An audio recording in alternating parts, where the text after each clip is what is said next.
एक दिन की बात है। गेंदा सेठ गुस्से से बड़बड़ाते हुए जंगल की ओर चले जा रहे थे।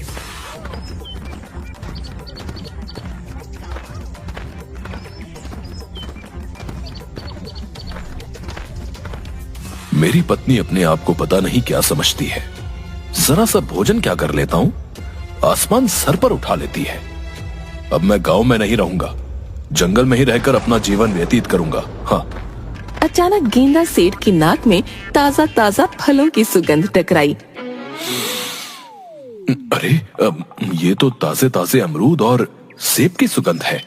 वैसे भी घर से चलते हुए काफी दूर निकल आया हूँ। मुझे तो बहुत तेजी से भूख लगने लगी। मैं क्या करूं? गेंदा सेठ इधर उधर देखने लगे।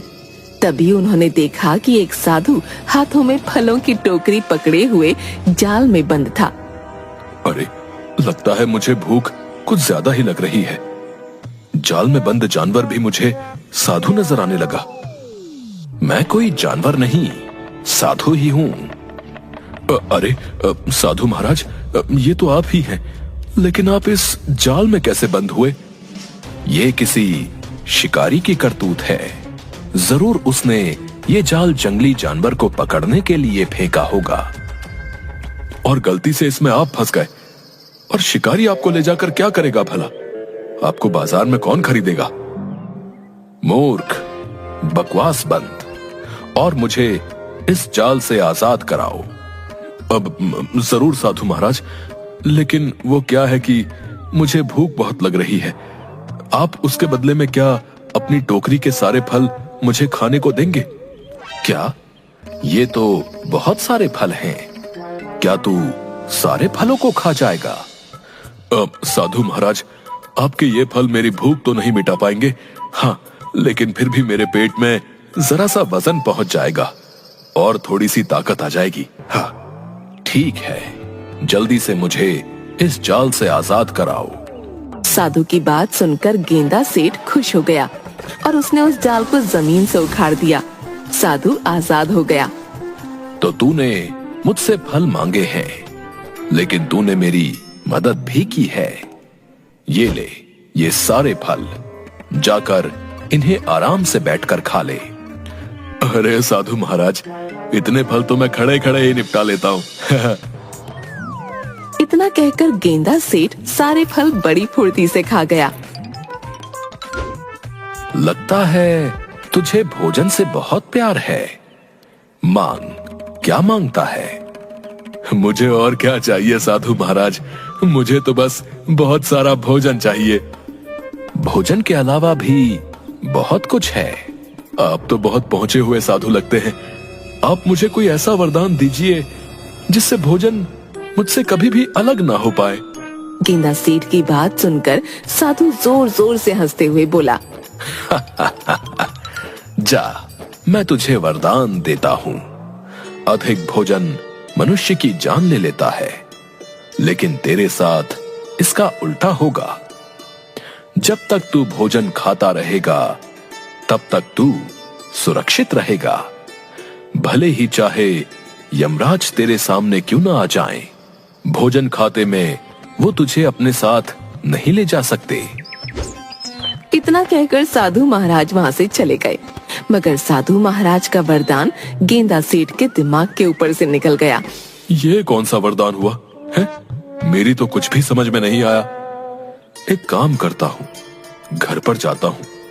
मुझे घर से नाराज होकर आना ही नहीं चाहिए था। अपनी पत्नी को मना लूंगा। मुझे बहुत तेजी से भूख लगने लगी है। गेंदा सेठ सीधा अपने घर की ओर गया, मगर गेंदा सेठ नहीं जानता था कि यमराज और चित्रगुप्त में उसी को लेकर बहस चल रही थी। लाओ चित्रगुप्त, पृथ्वी पर उन इंसानों की लिस्ट मुझे जल्दी से दो जिनकी आत्माओं को आज मुझे खींच कर लाना है। पृथ्वीवासियों को पता चलना चाहिए कि यम है हम। ये लीजिए यमराज। यमराज चित्रगुप्त की लिस्ट को देखते हुए आश्चर्य से बोले, ये क्या चित्रगुप्त, तुमसे कितनी बार कहा है कि तुम्हारा ध्यान अब काम से भटक रहा है। इस लिस्ट में तो सिर्फ एक ही इंसान का नाम है, गेंदा सेठ। यमराज, ये एक इंसान बहुत से इंसानों के बराबर है। आप इसे नहीं जानते? तो तुम ये कहना चाहते हो चित्रगुप्त कि हम कुछ नहीं जानते? शायद तुम भूल रहे हो कि यम है हम सब कुछ जानते हैं। क्या खाक जानते हैं आप? अरे पिछली बार आप एक 60 वर्षीय मनुष्य की आत्मा को उसके शरीर से खींचकर यहाँ ले आए थे। बाद में पता चला कि उसकी आयु 100 वर्ष की थी। उसमें गलती मेरी नहीं बल्कि तुम्हारी थी चित्रगुप्त। तुम्हारा ध्यान अब काम की तरफ कम बल्कि नाचती अप्सराओं की तरफ अधिक होता है। कितनी बार मैंने तुमसे कहा है कि अपने तौर तरीके बदल लो। देखो इन इंसानों को, ये अब अपना सारा डेटा टैबलेट और कंप्यूटर में फीड रखते हैं। तुम अभी तक वही कलम और कागज का यूज करते हो। आपको क्या हो गया है यमराज? मत भूलो, ये पृथ्वी लोक नहीं है। पृथ्वीवासियों से कुछ सीखना चाहिए। इंसानों ने टेक्नोलॉजी में कितनी ज्यादा तरक्की कर ली है, तुम्हें कुछ अंदाजा भी है? वो सब छोड़िए यमराज, जाइए इस गेंदा सेठ की आत्मा को खींचकर यहाँ तक लाइए। इस गेंदा सेठ ने पृथ्वीवासियों का जीना हराम कर रखा है। उसे इसकी सजा मिलेगी, उसे नरक में रखा जाएगा। तुम यहीं रुको चित्रगुप्त, मैं अभी कुछ देर में उसकी आत्मा उसके शरीर से खींच कर लाता हूं और अपने हाथों से उसकी आत्मा को नरक में डालूंगा, क्योंकि गेंदा सेठ शायद नहीं जानता कि यम है हम। इतना कहकर यमराज वहां से गायब हो गए। इधर गेंदा सेठ आराम से गहरी नींद सो रहा था। तभी अचानक वहां पर यमराज प्रकट हो गए। सो रहा है मूर्ख, आंखें खोल, तेरे सामने यमराज खड़े हैं। मगर गेंदा सेठ बहुत ही गहरी नींद सो रहा था। उसके खर्राटे और ज्यादा तेज हो गए। आंखें खोल मूर्ख मनुष्य, तेरे सामने यमराज खड़े हैं। अरे मेरी आवाज सुनकर तो बड़े बड़े सूरमाओं के रोंगटे खड़े हो जाते हैं, मगर तू टस से मस नहीं हो रहा। तू जानता नहीं है कि यम है हम। गेंदा सेठ सोते हुए बोला। पता नहीं मुझे ऐसा क्यों लग रहा है जैसे कि कोई बोल रहा है कि बबल गम है हम। बबल गम नहीं मूर्ख, यम है हम, यम है हम। अचानक गेंदा सेठ की आंख सोते हुए से खुल गई और वो यमराज की तरफ गौर से देखने लगा। देख क्या रहा है मूर्ख मनुष्य? अपनी आंखों से मुझे देखकर तेरी सिट्टी पिट्टी गुम हो गई ना। अब तो तुझे यकीन हो गया कि तेरे सामने वास्तव में यमराज खड़े हुए हैं। तेरा समय आ गया है, अब जल्दी से मेरे साथ चलने के लिए तैयार हो। मैंने सुना तो था कि अगर रात के समय मिर्ची की सब्जी ज्यादा खा लो तो सोते हुए सपने खराब आते हैं। आज विश्वास भी हो गया। मुझे वो मिर्ची वाली सब्जी खानी नहीं चाहिए थी। कल से मैं थोड़ी कम मिर्ची खाऊंगा, तब मुझे अच्छे अच्छे सपने आएंगे। ये जो कुछ भी तू देख रहा है मूर्ख मनुष्य, वो सपना नहीं बल्कि सत्य है। तेरे सामने वास्तव में यमराज खड़े हैं। इतना कहकर यमराज ने एक चांटा गेंदा सेठ के गाल पर जड़ दिया। अरे मेरे सामने तो वास्तव में ही यमराज खड़े हैं। हाँ गेंदा सेठ, ये मैं ही हूँ यमराज। अब तुझे पता लगेगा कि यम है हम। गेंदा यमराज को देखकर रोते हुए बोला।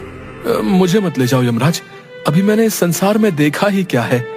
मूर्ख, इस संसार में तू पूरे 50 वर्ष बिता चुका है और मैंने सुना है कि इन 50 वर्षों में तूने 50,000 लोगों का जीना हराम कर रखा है। क्या अब और लोगों को परेशान करना चाहता है? अचानक गेंदा सेठ के मन में उस साधु का विचार आ गया और वो मन ही मन अपने आप से बोला। उस साधु ने भी आज यमराज का ही जिक्र किया था। हो ना हो वो पहुंचा हुआ साधु इस बारे में जरूर कुछ जानता होगा। मुझे उसके वरदान के बारे में गहराई से सोचना होगा। जरूर उसके वरदान में कुछ ना कुछ छुपा हुआ है। गेंदा सेठ साधु के वरदान के बारे में गहराई से सोचने लगा और उसकी आंखों के सामने साधु के दृश्य घूम गए। जा, मैं तुझे वरदान देता हूँ। अधिक भोजन मनुष्य की जान ले लेता है, लेकिन तेरे साथ इसका उल्टा होगा। जब तक तू भोजन खाता रहेगा तब तक तू सुरक्षित रहेगा। भले ही चाहे यमराज तेरे सामने क्यों ना आ जाए? भोजन खाते में वो तुझे अपने साथ नहीं ले जा सकते। समझ गया, मुझे ऐसे यमराज के सामने रोना नहीं चाहिए, बल्कि कोई योजना सोचनी चाहिए। अब जब आप मेरे सामने आ ही गए हैं यमराज, तो फिर आपके सामने मेरी क्या ही चल सकती है।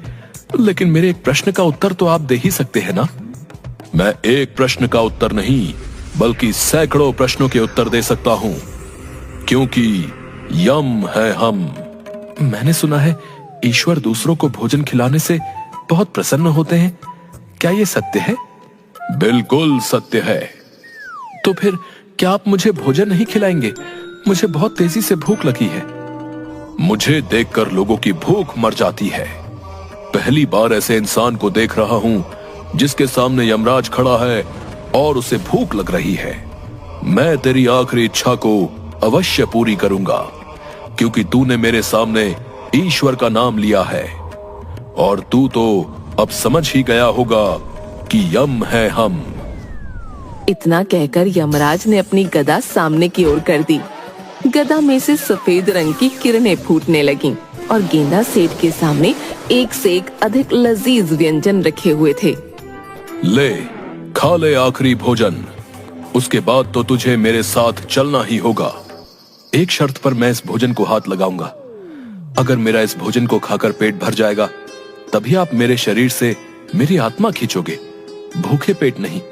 क्या ये वादा करते हो आप? अरे, तेरे सामने 20 व्यक्तियों का भोजन रखा है मूर्ख मनुष्य। फिर भी मैं वचन देता हूं, क्योंकि यम है हम। यमराज की बात सुनकर गेंदा सेठ के होठों पर रहस्यमयी मुस्कान आ गई। गेंदा सेठ कुछ ही देर में वो भोजन को चट कर गया। मेरा कुछ भला नहीं हुआ यमराज। यमराज ने उससे भी अधिक भोजन गेंदा सेठ के सामने रखा। गेंदा सेठ देखते ही देखते वो सारा भोजन भी खा गया। थोड़ा और लाइए यमराज। तूने मुझे क्या अपना गुलाम समझ रखा है? मैं यहाँ पर तेरी आत्मा खींचने आया हूँ, तुझे भोजन कराने नहीं आया। लेकिन आपने तो वचन दिया था। अब मैं तेरे सामने इतना अधिक भोजन रखूंगा जिसकी तुमने कल्पना भी नहीं की होगी, मगर उसके लिए मुझे कुछ देर के लिए यहाँ से जाना होगा। इतना कहकर यमराज वहाँ से गायब हो गए। तुरंत चित्रगुप्त के पास पहुँचे। चित्रगुप्त भोजन कर रहा था। यमराज, आप खाली हाथ आए हैं? गेंदा सेठ की आत्मा कहाँ है? सवाल मत करो चित्रगुप्त। सवाल करने का अधिकार सिर्फ हमारा है, क्योंकि यम है हम यहाँ से बहुत सारा भोजन ले जाने के लिए आए हैं। यमराज ने चित्रगुप्त का और वहाँ सारा रखा भोजन पृथ्वी पर ले जाकर गेंदा सेठ के सामने रख दिया। अब देखता हूँ तेरा पेट कैसे नहीं भरता। गेंदा सेठ आराम से फिर से भोजन करने लगा, मगर अब वो धीरे धीरे भोजन कर रहा था और यमराज को यही बात सबसे ज्यादा विचलित कर रही थी। तभी यमराज के कानों में चित्रगुप्त की आवाज टकराई। यमराज, इसने आपको मूर्ख बना दिया है। कितनी बार कहा है आपको कि अपने काम पर ज्यादा ध्यान दीजिए, ना कि इस बात पर कि यम है हम। अरे, पृथ्वी लोक पर इस भुक्कड़ का पेट कोई नहीं भरवा सकता, और आप यहाँ का भी सारा भोजन ले गए। सभी अप्सराएं भूखी बैठी हुई हैं। तो फिर तुम ही बताओ चित्रगुप्त, मैं इस सिचुएशन में क्या करूं? मैंने इसे वचन दिया है, मैं तो फंस चुका हूं। अरे, वचन के बाद में ईश्वर से क्षमा मांग लेना, इसकी भोजन करते ही प्राण खींच लो। शायद तुम सही कहते हो, मुझे इस मनुष्य ने मूर्ख बना दिया है। इसे इसकी सजा जरूर मिलेगी, क्योंकि शायद ये अभी तक नहीं जानता कि यम है हम। इतना कहकर यमराज ने जैसे ही अपने गदे से गेंदा सेठ के प्राण खींचने की कोशिश की, तभी यमराज का गदा उल्टा ही यमराज के सर पर पड़ गया। ये कैसे संभव हो सकता है? ऐसा पहली बार हुआ है कि मेरा गदा मेरे ही सर पर पड़ गया। यमराज क्रोधित होकर गेंदा सेठ की ओर देखकर बोले, मुझे बता मूर्ख मनुष्य, तेरे प्राण मैं क्यों नहीं खींच पा रहा हूँ? आप मेरे चाहकर भी प्राण नहीं खींच सकते यमराज, क्योंकि मुझे वरदान मिला हुआ है कि भोजन करते हुए अगर मेरे सामने यमराज भी आ जाए, तब भी वो मुझे अपने साथ नहीं ले जा सकते। वरदान, जहां तक मैं जानता हूं, तूने तो सिर्फ लोगों को परेशान किया है, आखिर तुझे वरदान किसने दिया? एक साधु ने मुझे वरदान दिया है। आखिर वो साधु तुझे वरदान देने वाला होता कौन है? वरदान देने से पहले उसे मुझसे पूछ तो लेना चाहिए था। साधु महाराज वरदान देने से पहले आपसे क्यों पूछेंगे? तभी वहाँ पर वही साधु प्रकट हुए और मुस्कुराते हुए यमराज से बोले, क्या हुआ यमराज? आप इतने क्रोधित नजर क्यों आ रहे हैं? यमराज ने क्रोधित होते हुए सारी घटना उस साधु को बता दी। आपको कुछ गलत फहमी हो गई है यमराज। गेंदा सेठ की आयु अभी इस वक्त 50 वर्ष है, जबकि ईश्वर ने इसकी आयु 100 वर्ष लिखी है। ऐसे कैसे संभव हो सकता है? मेरे पास चित्रगुप्त का दिया हुआ लेटर है, ये देखिए। मुझे लगता है कि आप इस लेटर को स्वयं देखिए। यमराज ने जैसे ही उस लेटर को देखा तो उसमें गेंदा की आयु 100 वर्ष लिखी हुई थी। जब मैं पृथ्वी पर आया था तब तो इसकी आयु 50 वर्ष लिखी हुई थी। हाँ, लेकिन जब मैंने इसे वरदान दिया तब ईश्वर ने इसकी आयु के 50 वर्ष और बढ़ा दिए। शायद चित्रगुप्त लिखना भूल गए। ठीक है गेंदा सेठ, अभी तो मैं जाता हूँ, लेकिन 50 वर्ष बाद मैं जरूर आऊंगा, और उसके बाद मैं तेरी बातों में नहीं आऊंगा। वो सब तो बहुत बात की बात है यमराज, लेकिन आप जो भोजन लेकर आए हैं वो बहुत ही स्वादिष्ट है। इतना स्वादिष्ट भोजन तो मैंने पृथ्वी लोक में भी नहीं खाया। क्या आप थोड़ा सा भोजन और ला सकते हैं? गेंदा सेठ की बात सुनकर यमराज क्रोधित हुए और वहाँ से गायब हो गए। साथ ही साथ साधु भी।